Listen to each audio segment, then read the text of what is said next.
Good morning, students.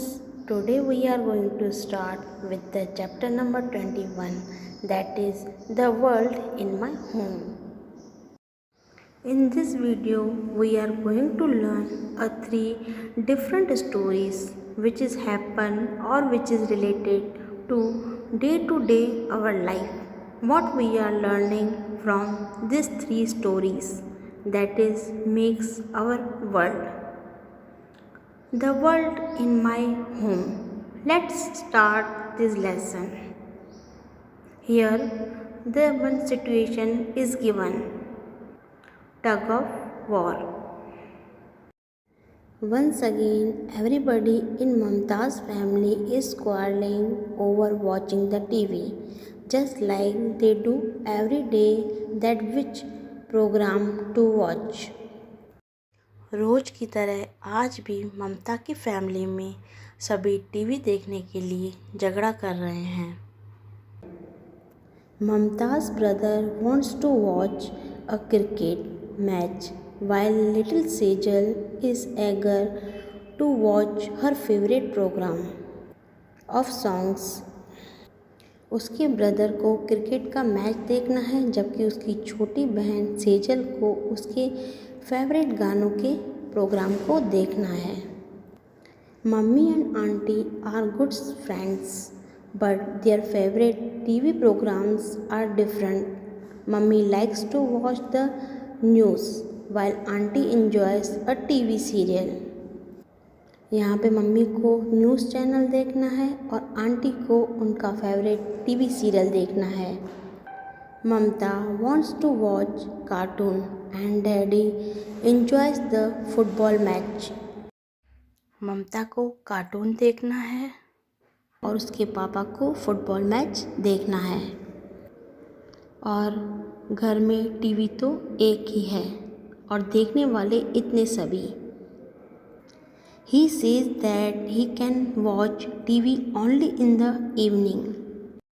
उनके पापा बोलते हैं कि सिर्फ शाम का ही समय है जिसमें वो टीवी देख सकते हैं और बाकी सभी लोग तो दिन के टाइम में भी टीवी देख सकते हैं और बच्चे शाम के टाइम में टीवी देख सकते हैं। Finally everyone had to watch the football match. Now the next situation, why the difference? It is 7 o'clock in the evening. शाम के 7 बज चुके हैं। प्रतिभा is hurrying home from her friend's house.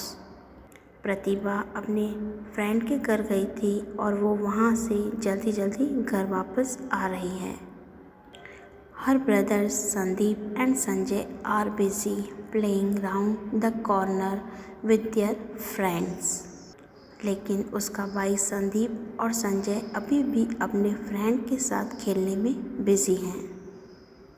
They are in no hurry to go home, even if they are late nobody will scold them. उन्हें घर जाने की कोई जल्दी नहीं है, अगर वो यहाँ लेट भी हो गए तो भी उन्हें कोई नहीं डांटेगा। Pratibha thinks that this is not fair. Pratibha सोचती है दिस इज़ नॉट फेयर, मैं घर में लेट आऊँगी तो मुझे डांट पड़ेगी और मेरे भाइयों को लेट आने पर कोई डांट नहीं पड़ेगी। Why should there be one rule for her and another for her brothers, but what can she do? लेकिन वो कर भी क्या सकती है। नाउ मीना आंटी बच्चों की फेवरेट आंटी थी। One day Meena aunty took Pintu and Pinky and their friends to the beach. एक दिन आंटी पिंटू और पिंकी और उनके फ्रेंड्स को लेकर बीच पे गई। They played in sand and water and then went for a ride on the giant wheel. वहाँ पे उन्होंने बहुत मज़े किए। उन्होंने रेत और पानी में खेला, उसके बाद बड़े से जाइंट व्हील में राइड किया।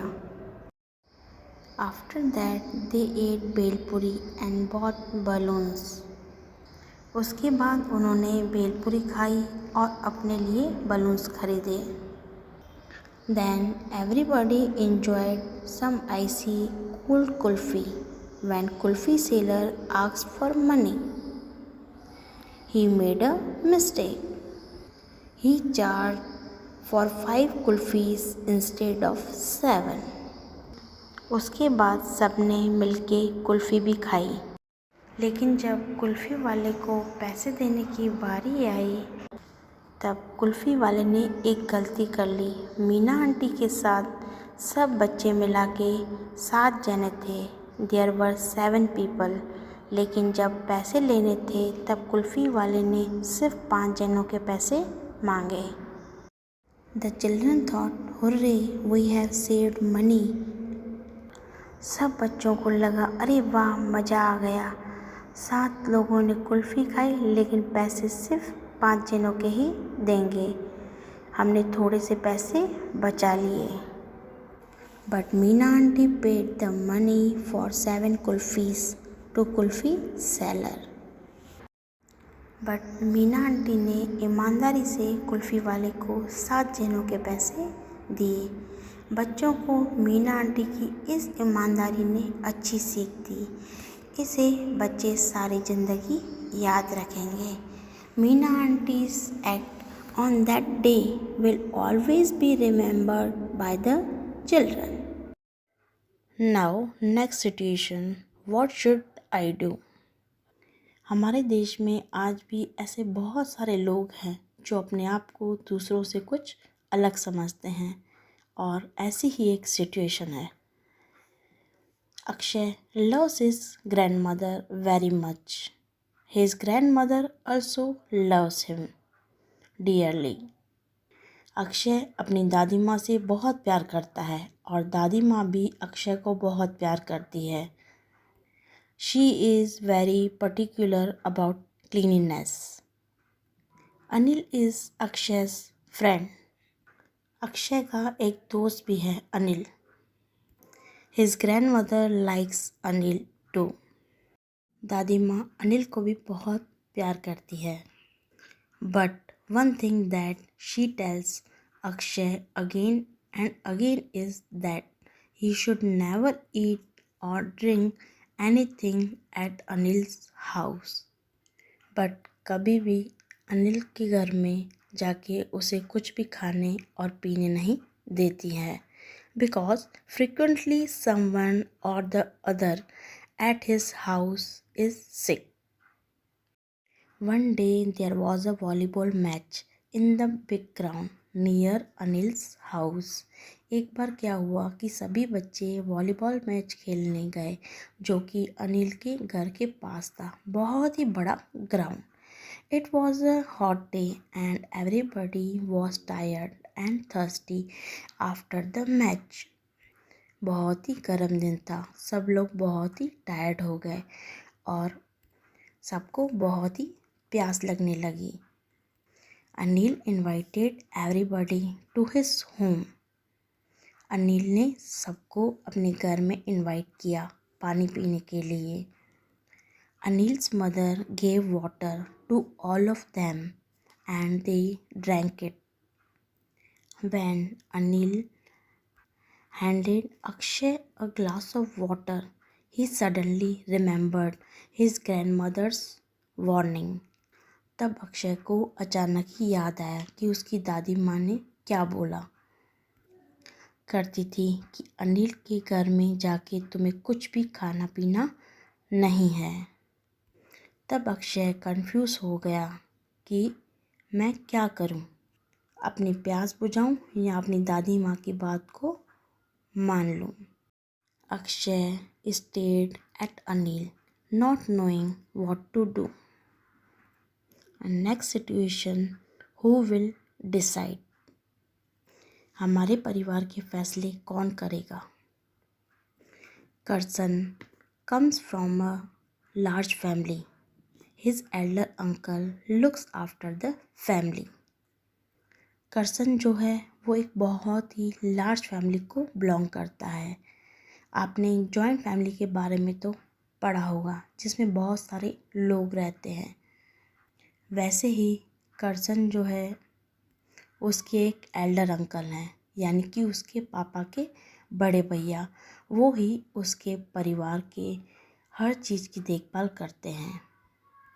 There fields, money matters etcetera, उनके खेत, उनके पैसे।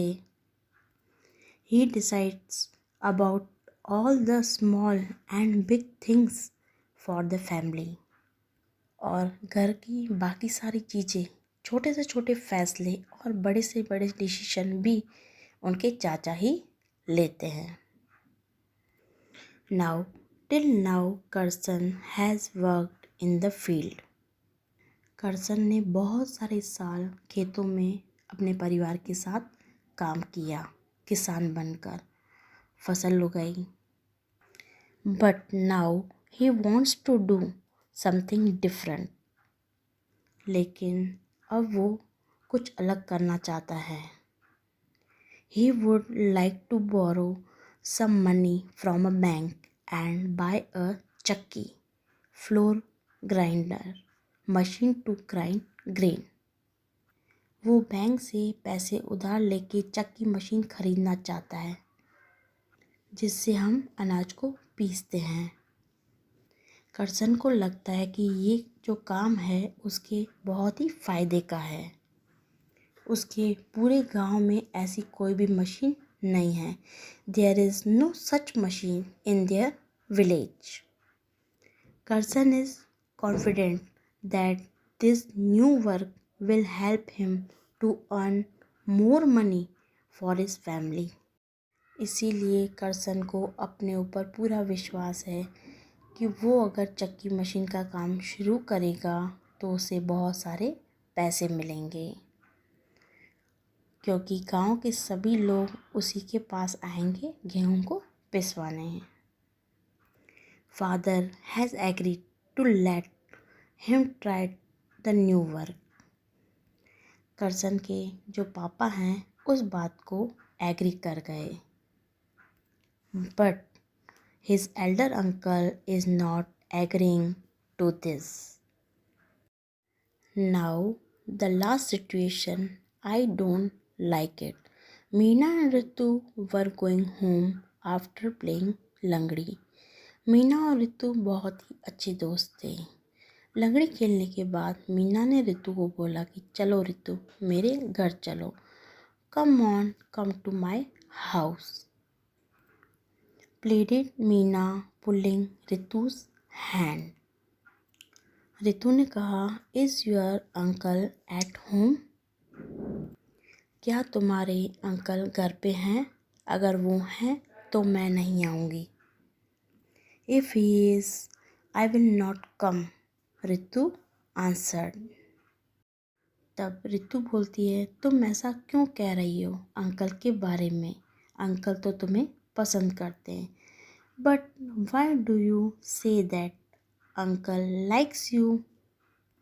He was saying, bring your friend Ritu at home and I will give both of you lots of chocolates.